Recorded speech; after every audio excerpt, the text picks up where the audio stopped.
સુદ્રઢ સમાજના નિર્માણ માટે શ્રી સૌરાષ્ટ્ર પટેલ સેવા સમાજ સુરત તરફથી થર્સડે થોટ્સ નામે વિચારોનો વાવેતર કાર્યક્રમ શરૂ કરવામાં આવ્યો છે।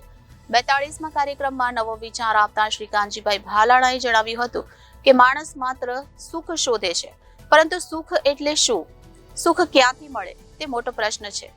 ખરેખર હેલ્થ, વેલ્થ અને હેપીનેસ એ સુખી જીવન માટેના મહત્વના સાધનો છે। તે માટે નવો વિચાર, આહાર વિચાર અને આચરણ જીવનમાં સુખ દુઃખનો આધાર છે।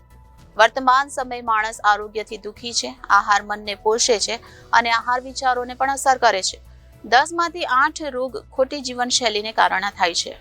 શ્રી હરિ ગ્રુપના યુવાન ઉદ્યોગ સાહસિક શ્રી રાકેશભાઈ દુધાતે મુખ્ય મહેમાન પદેથી જણાવ્યું કે સારું આચરણ જ જીવનને શ્રેષ્ઠતમ ઊંચાઈએ પહોંચાડે છે।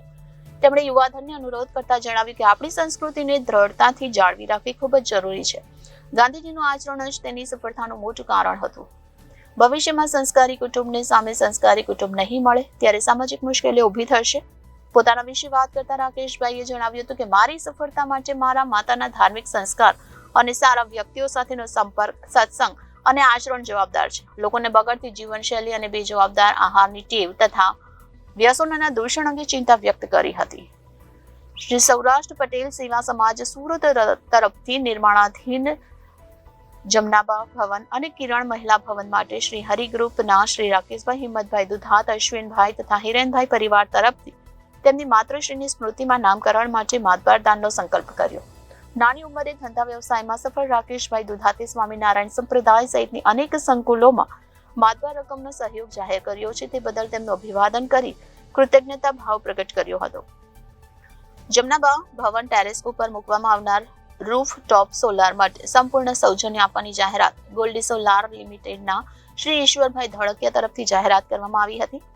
વર્તમાન સમયે લોકોને ખોટા ખર્ચ ઓછા કરી બચત અને તેના રોકાણ માટે જાગૃત કરવાની વધુ જરૂરિયાત છે। ત્યારે નિયમિત બચત કરવા, લોકોને જાગૃત અને પ્રોત્સાહિત કરવા ઉદાહરણરૂપ વ્યક્તિઓનું સન્માન કરવામાં આવ્યું હતું। 365 દિવસ દરરોજ દિવસ ઉગે ત્યારે 1000ની એફડી જેમના નામે થાય છે તેવી નાનકડી કુમારી ધ્યાના મુકેશભાઈ ગોયાણી તથા દર મહિને ₹10,000ની એસઆઈપી રોકાણ કરનાર આર્કિટેક્ટ શ્રીમતી જોલીબેન હિરેનભાઈ સવિયા તથા 70 વર્ષ પછી નિયમિત પરોક્ષ રીતે લાખોની આવક છે તેવું આયોજન કરનાર શ્રી જયંતિભાઈ પોકળ વગેરેનું અભિવાદન કરવામાં આવ્યું હતું। આ પ્રસંગે અમેરિકા ગ્રેજ્યુએશન કરીને આવનાર કુમારી સલોની મુકેશભાઈ તથા બોમ્બે માર્કેટ પુણા મેડિકલ એસોસિએશનના પ્રમુખ શ્રી સુરેશભાઈ ખૈની તથા તબીબ મિત્રો અને અમરેલીથી દીપકભાઈ વઘાસિયા વગેરે મહેમાનો ખાસ ઉપસ્થિત રહ્યા હતા। Reporter Arvind Rathod, Janadesh news, Surat.